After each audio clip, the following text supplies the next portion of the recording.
వాళ్ళని ఎందుకు తిడతలేడు అంటే వీళ్ళు చంద్రబాబు నాయుడు గారి మీదనే అని పేరు నిన్నాను అంటుండు.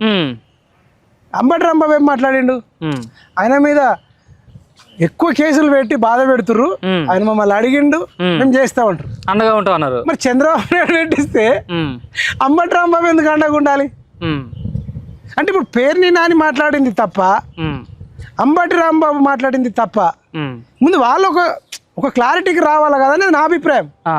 కానీ ఒక అమాయకుడిని చేసి ఇట్లా కేసు పెట్టడం ఉపా చట్టం కేసు మీకే అనిపిస్తుంది, మీకు జాలి కలగట్లేదా? మీరు ఎందుకంటే ఎక్కడ ఆపద వచ్చినా ఎక్కడున్నా సరే మైపాల్ యాదవ్ గొంతు విప్పుతాడు అంటారు. మరి ఇప్పుడు ప్రశ్న రావని వెనకాల మైపాల్ యాదవ్ గొంతు విప్పడా? ఏపీలో ఏదైనా తెలుగు రాష్ట్రాలే కదా. రైట్. అయితే నేనేమనుకున్నా అంటే సరే సబ్జెక్ట్ ఇప్పుడు కొద్దిసేపు పెర్నినా అనేది వచ్చింది, అవును, తర్వాత అంబటి రాంబాబు వచ్చింది అంటే మీకు అక్కడ వైసీపీ అనేటోళ్ళు ఇట్లా మాట్లాడేసరికి నేను కన్ఫ్యూజన్ లో పడిపోయినా. అంటే వైసీపీ పార్టీ సపోర్ట్ చేస్తుందా సపోర్ట్ చేయట్లేదా? ఆయన సిద్ధాంతం వేరు మా సిద్ధాంతం వేరు అంటుంది. ఒక వ్యక్తికి సిద్ధాంతం, ఆయనకు ఒక పార్టీ లేదు, ఒక ఆర్గనైజేషన్ లేదు, ఒక సిద్ధాంతం కూడా లేదు.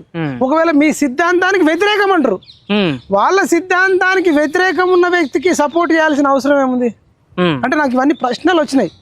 వాళ్ళ సిద్ధాంతం ఇప్పుడు నీ సిద్ధాంతానికి అనుకూలంగా ఉంటే నువ్వు ఇప్పుడు సిపిఐ ఉందన్న, బీజేపీకి సపోర్ట్ చేస్తారా? చేయరు. బీజేపీ ఉంది, సిపిఐ సపోర్ట్ చేస్తారా? చేయరు.